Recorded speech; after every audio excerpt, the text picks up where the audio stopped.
Hello, traders. FX Pip Collector here. Today is Thursday, April 24th, and this is my analysis for the Euro-US dollar. If you haven't done so yet, definitely do check out my free Discord channel, which is linked down here in the corner at the end of the video. And make sure to take a look at my website, fxpipcollector.com. Make sure to watch the video on the home screen to learn more.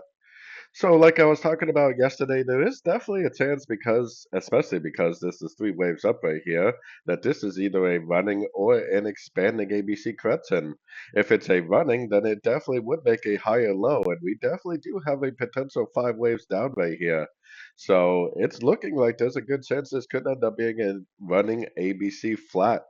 We got one, two, three waves down. We got one, two, three waves up. We got five waves down.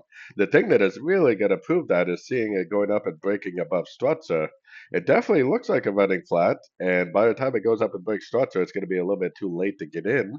So there's really nothing wrong with getting in now. But if you get in now, then I would be very cautious until you get that break of structure. If it does break, then I most likely will go up and take out all these previous highs.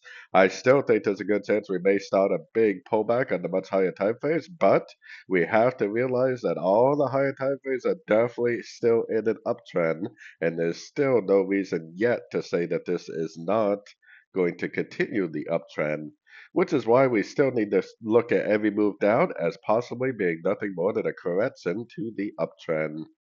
So anyways, don't forget to like and subscribe, and as always, thank you for watching and happy trading.